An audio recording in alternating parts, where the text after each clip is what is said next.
অনেকেই বলে হুজুর আমি আমির হামজাকে ভালোবাসি আল্লাহর জন্য। তো আল্লাহর জন্য আমির হামজাকে যদি ভালোবাসো, তো আমির হামজার মাহফিলে প্যান্ডেল ভর্তি লোক, আর কবির বিন সামাদের মাহফিলে যদি লোক হয় কম, তাহলে একটা আল্লাহর জন্য আর একটা কার জন্য? কবির বিন সামাদ কি শয়তানের কথা বলতে আসে? তার মানে আপনি চিটার। আপনি কি বলেন? নিজেরা, আপনি না, মানে যারা এটা করে তারা কি? আমি যদি বলি আমিও চিটার, আমি যদি বলি আল্লামা সাঈদীকে কোরআনের জন্য ভালোবাসি, তাই তার ওয়াজ শুনি, তো আরেকজন যখন কোরআনের কথা বলে আমার যদি ভালো না লাগে, তাহলে বুঝে নেবো এটা আল্লাহর জন্য হয় নাই। এটা কার জন্য হয় নাই? আল্লাহর জন্য হয় না। আল্লাহর জন্য যেমন নামাজ পড়ি আল্লাহর জন্য। ইমাম সাহেব সে পাবনার ইমাম না যশোরের ইমাম কোনোদিন চেক করেছি? কথা কয় না, চেক করেছি। তাহলে নামাজটা কার জন্য? আল্লাহর জন্য। তাই ইমামকে আমরা পিছনে যে আগে হুকি মেরে দেখি না যে কিটা দেখি, উকে ঝুঁকি দিয়ে দেখে তারপরে নামাজ পড়ি। তার মানে নামাজটা কার জন্য হইলো? আল্লাহর জন্য। আর বক্তাকে দূর থেকে দেখবে, ও পরিচিত না, চলো, ঠিক না ভাই? ঠিক। তাইলে এই ওয়াজ শোনা কখনোই আল্লাহর জন্য না। এই কথা যারা বলে এরা মিথ্যা বলে, সিটারি করে, প্রতারণা করে, আল্লাহর সাথে উপহাস করে, মানেন আর না মানেন। আর আমরা যারা হুজুরে ওয়াজ করতে আসি তারাও যারা বলি আল্লাহর জন্য ওয়াজ করি, এটাও মিছে কথা, এটাও চিটারি কথা। কি কথা? কথা কয় না, কি কথা? চিটারি কথা। কারণ এখানে টাকা দিয়ে, খাওয়া দিয়ে, গাড়ি ভাড়া দিয়ে নিয়ে আসছে, তাই আসছি। এতদিন তো ওয়াজ করতে আসি নাই এনে, তা আল্লাহর জন্য হলে এতদিন আসি নাই কেন? কথা কয় না। আমি যদি আল্লাহর জন্য হইতাম তা আরো তো 2 বছর আগেও আমার দেখতেন, 5 বছর আগে আমার দেখতেন। আজকে দেখলেন এই টাইমে, কারণ এই টাইমের খাওয়া দেশে, এই টাইমের পড়া দেশে, মাখা দেশে, বোঝনি লিপস্টিক আলতা শুনো কিনে দেশে, তারপরে আইসি। কথা কি বোঝা গেছে? তার মানে আমরা এই চিটারি কথা থেকে আল্লাহ আমাদের হেফাজত করুন, বলেন আমিন। এসে খুব চিল্লানি দেওয়া যায়, আগামীকালের বাংলাদেশ হবে কোরআনের বাংলাদেশ। আমি বলেছি আল্লাহ এই কৈফিয়ত আগে নেবে যে তোর এই কথা ক্ষতি কইলো কিনা, এটা ঠিক না? ঠিক। আগামীকাল আল্লাহর বাংলাদেশ, কোরআনের বাংলাদেশ হবে না, শেখ হাসিনার বাংলাদেশ হবে, আমরা জানি। জানেন কে? গায়েব জানেন কে? আল্লাহ রাসূল বলছে আগামীর দিন এমন আসবে যে ইমান হাতের তালুতে রাখা আগুনের থেকে কষ্টকর হবে। হাতের তালুতে রাখা আগুন, তার থেকে ইমান রাখা কি হবে? কষ্টকর হবে। আমি কই আগামীর দিন আসছে কোরআনের দিন, তাহলে রাসূলের কথা মিথ্যে না আমারটা মিথ্যে? কোরআনের দিন আসলে তো হাতের তালুতে আগুন রাখার মতো কষ্ট হবে না, ঠিক না? তার মানে আগামীর দিন হবে জাহেলের দিন, আগামীর দিন হবে শয়তানের দিন। আর এখন শয়তান দিয়ে গোটা বিশ্ব ভরে গেছে, বলেন ঠিক কিনা? এর মধ্যে দিয়ে আমাদের কি করতে হবে? একটা দল থাকবে যারা আল্লাহর পথে ডাকবে, যারা ভালোর কথা বলবে, ভালোর পথে চলবে। সেই দল আমাদের মতো ব্যবসায়ী হুজুররা না, আমাদের মতো টাকা দিলে এসে ডাকে উড়া না, উড়া না। ওই দল নিঃসন্দেহে এই অঞ্চলেও আছে, ইসলামী আন্দোলন করে আছে না, জামাত ইসলাম করে আছে না, হেফাজতে ইসলাম আছে না, তাবলিগ ইসলাম আছে না। এদের কি আমাদের মতো খাওয়া দিয়ে, টাকা দিয়ে আনা লাগে? তবে হ্যাঁ, আমি আবার আমার অঞ্চলে যে ডাকাডাকি করি ওইটা ঠিক আছে, ওখানে টাকা নিয়ে না। আমি যে আমার অঞ্চলের দায়িত্বশীল ওখানে ঠিক আছে, বাট এখানে আইছি ভাড়া খাটতি। কি খাটতি? কথা কি বোঝা গেছে? এই কথাগুলো আমাদের বুঝে শুনে বলতে হবে, চলতে হবে। আল্লাহ তৌফিক দিন, বলেন আমিন। ইন্নাল হামদালিল্লাহি নাহমাদুহু ওয়া নাস্তাঈনুহু ওয়া নাস্তাগফিরুহু ওয়া নু'মিনু বিহি ওয়া নাতাওয়াক্কালু আলাইহি ওয়া নাউযু বিল্লাহি মিন শুরুরি আনফুসিনা ওয়া মিন সাইয়্যাতি আমালিনা মান ইয়াহদিহিল্লাহু ফালা মুদিল্লা লাহু ওয়া মান ইউদ্লিলহু ফালা হাদিয়া له ونشهد أن لا إله إلا الله ونشهد أن سيدنا محمدا عبده ورسوله الذي أرسله بالحق بشيرا ونذيرا وداعيا إلى الله بإذنه وسراجا منيرا فقد قال الله تعالى في كلامه المجيد والفرقانه الحميد সবাই পড়েন আউযু বিল্লাহি মিনাশ শাইতানির রাজিম বিসমিল্লাহির রহমানির রহিম منها خلقناكم وفيها نعيدكم ومنها نخرجكم تارة أخرى وقال الله تعالى في شان حبيبي إن الله وملائكته يصلون على النبي يا أيها الذين آمنوا صلوا عليه وسلموا تسليما اللهم صل على سيدنا مولانا محمد وعلى آله سيدنا নবীর নামে দুরূদ শরীফ পড়িবে যে জন তার জন্য যে হারাম হবে জাহান্নামের আগুন আল্লাহুম্মা সাল্লি আলা সাইয়্যিদিনা মাওলানা মুহাম্মদ ওয়া আলা আলি সাইয়্যিদিনা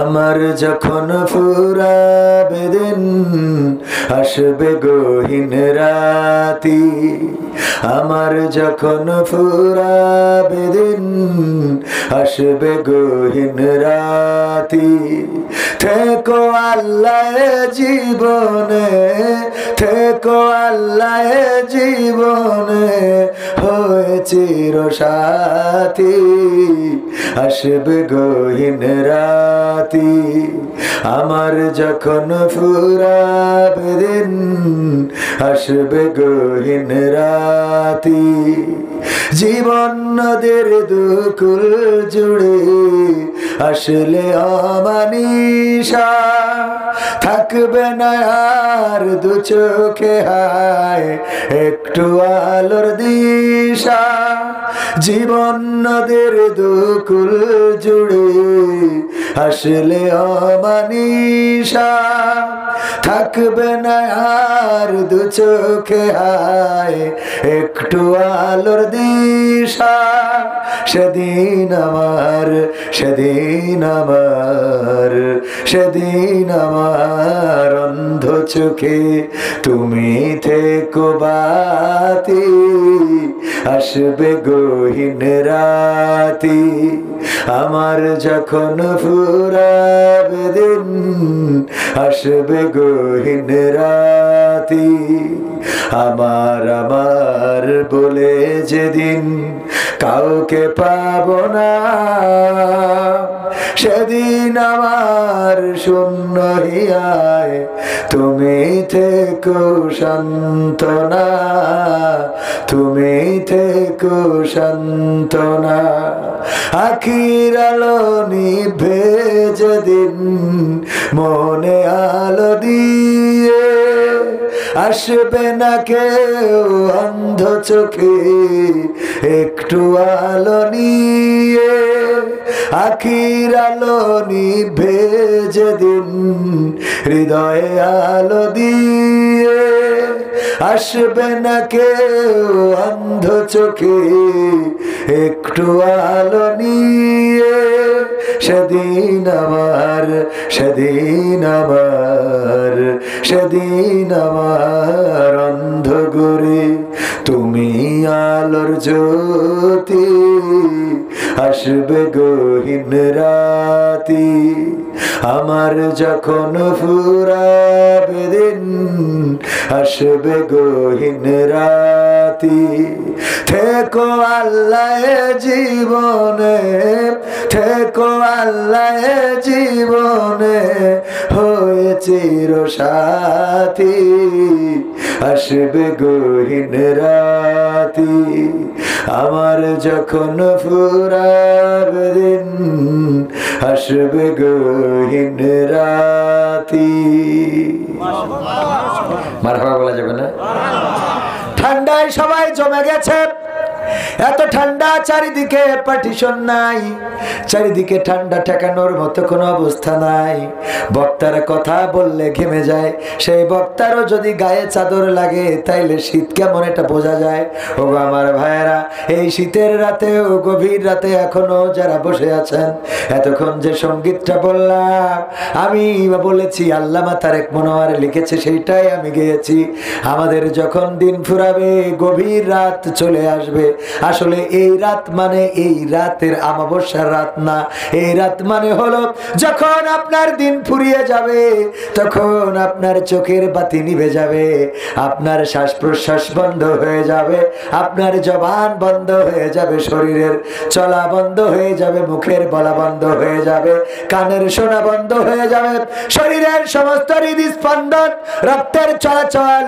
সব কিছু স্তম্ভিত হয়ে যাবে আমাদের চোখ আর দেখবে না তার মানে যেদিন দিন ফুরাবে ওই দিন আমাদের জীবনে অন্ধকার রাত নেমে আসবে সেটা হোক দুপুরে কিংবা রাতে বিকালে সকালে বলেন ঠিক কিনা রাত নামবে না কি নামবে না আমাদের চোখ আর দেখবে না কান আর শুনবে না ওগো আমার ভাইরা মারা যেহেতু যাওয়া লাগবে কোন দিন যাব আমরা জানি না কবির বিন সামাদ মাহফিলের জন্য বের হয়েছি আবার সুস্থ শরীরে এই দেহ নিয়ে এইভাবে বাড়িতে ফিরতে পারবে কোনো নিশ্চয়তা আছে আগামীকাল ঘুম থেকে উঠব আমাদের কোনো নিশ্চয়তা নাই এই রাতে যদি কেউ মারা যায় গায়ের ঠান্ডা পোশাকগুলো খুলে নেওয়া হবে আপনার কান ঢেকে রাখা মাফলাটা খুলে নেওয়া হবে আপনার সুন্দর চোখের চশমাটা খুলে নেওয়া হবে হাতের ঘড়িটা খুলে নেবে হাতের আংটিগুলো খুলে নেবে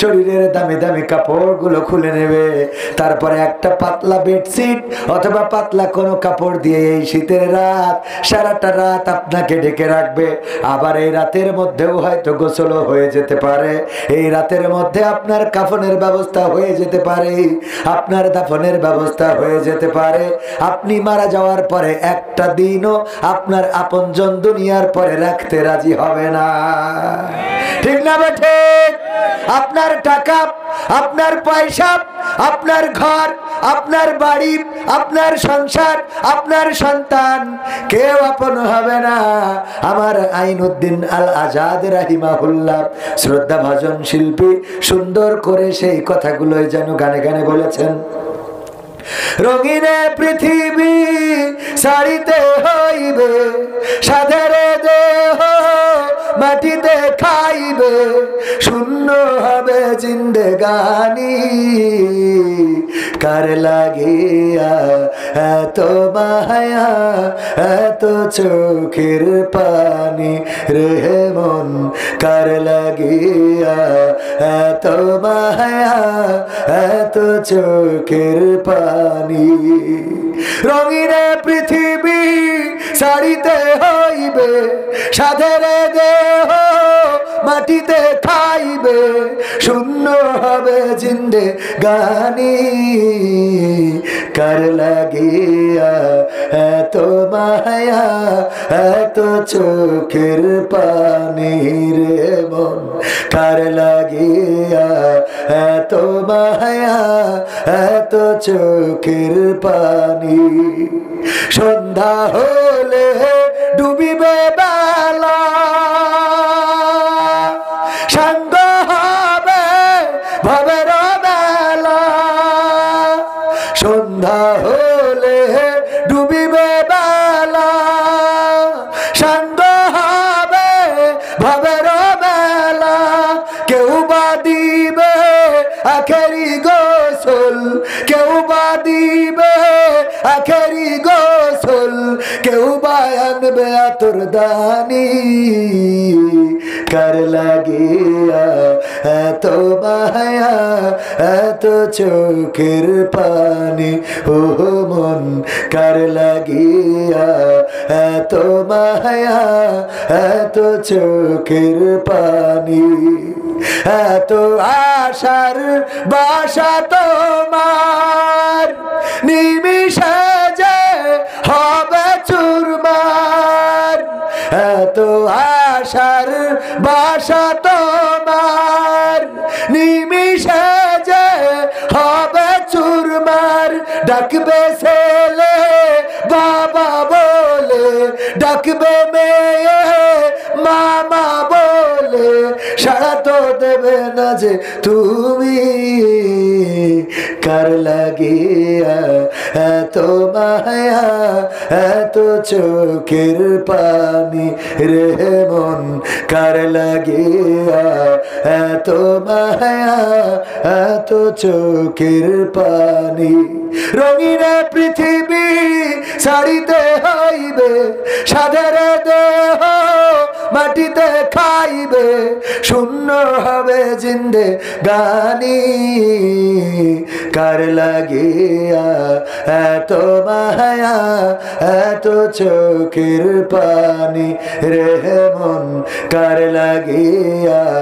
এত মায়া এত চোখের পানি ঠিক না ভাই ঠিক কার জন্যই মায়া কার জন্যই ভালোবাসা রাত অনেক হয়ে গেছে আমরা বেশি রাত করব না 12টার মধ্যে শেষ করব থাকা যাবে একটু সময় থাকবেন ইনশাআল্লাহ অনেক ঠান্ডা পড়ছে আমি বুঝতে পারছি এই ঠান্ডায় কাহিল হয়ে যাচ্ছেন তারপরেও যেহেতু শিডিউল অনুযায়ী আলোচনার টাইমটা ছিল আমার রাত 11টা থেকে 12টা পর্যন্ত যদিও একটু সময় হস্তক্ষেপ হয়েছে তারপরেও শুরু যাই হোক শেষ ভালো যাক সব ভালো তার আমরা শেষটা ভালো করব রাজি আছি ইনশাআল্লাহ থাকা যাবে থাকবেন কে কে একটু হাত দেখি থাকবেন শেষ পর্যন্ত নারায়ে তাকবীর নারায়ে তাকবীর আল্লাহ সবার হাতকে কবুল করে নিন এই রাতের মাহফিলটা আল্লাহ আমাদের নাজাতের ওসিলা করে দিন বলেন আমিন আল্লাহ বলেছেন ইকরা কিতাবাকা কাফা বিনাফসিকা আল-ইয়াওমা আলাইকা হাসিবা পড়ো তোমার কিতাব তুমি পড়ে তোমার হিসাব করে দাও তোমার হিসাব করার জন্য তুমি নিজেই যথেষ্ট আমরা এই শীতের রাত এই কষ্টের মধ্যে যারা এখানে বসে আছি দেখেন হুজুরের স্বার্থ আছে হুজুর টাকার জন্য এসেছে খাওয়ার জন্য এসেছে পাওয়ার জন্য এসেছে কিন্তু আপনারা এসেছেন এখানে কোনো স্বার্থ নাই নিঃস্বার্থভাবে আমার নাজাত হোক আর না হোক এই মাহফিলে আপনারা যারা বসে আছেন অন্তত আমার কথা শুনছেন আমাদের কথা শুনছেন এই কারণে আল্লাহ রাব্বুল আলামিন আপনাদের নাজাতের ব্যবস্থা করে দিবেন বলেন সুবহানাল্লাহ কারণ আপনাদের এখানে কেউ খাইতে দিবে না দিবে কেউ 50টা টাকা দেয় না গাড়ির জন্য এসেছেন কার জন্য আল্লাহর জন্য ইন্না সালাতি ওয়া নুসুকি ওয়া মাহইয়ায়া ওয়া মামাতি লিল্লাহি রাব্বিল আলামিন নিশ্চয় আমার সালাত আমার কুরবানি আমার জীবন আমার মরণ কার জন্য আল্লাহর জন্য সেই আল্লাহর জন্য নিবেদিত প্রাণ হতে হবে সেই কথাটাই আমি শুরুতে বলেছি যেহেতু আমি এখানে আকর্ষণ আমি আপনাদের মধ্যে কি আকর্ষণ কিছু সঙ্গীত শোনানোর জন্য আমার দাওয়াত করা হয়েছে তো আমি সঙ্গীত সাথে কিছু আলোচনা অল্প টাইমের মধ্যে শোনাবো আল্লাহ আমাদের তৌফিক দান করুন বলেন আমিন সম্মানিত ভাইয়েরা আমি প্রার্থনা করেছিলাম আমাদের যখন ফুরাবে দিন আসবে গহীন রাতি থেকো আল্লাহ এই জীবনে হয়েছিল সাথী আল্লাহ যার সাথী হয়ে যায় তার আর কোনো দুঃখ আছে আল্লাহ যার বাতি হয়ে যায় তার আর কোনো অন্ধকার আছে আল্লাহ যার জন্য রাজ্জাক হিসাবে হয়ে যায় তার আর রিজিকের অভাব হয় আল্লাহ যার জন্য গফুর হিসাবে যার সামনে আসে তার আর মাগফিরাত চাওয়ার কোনো দরকার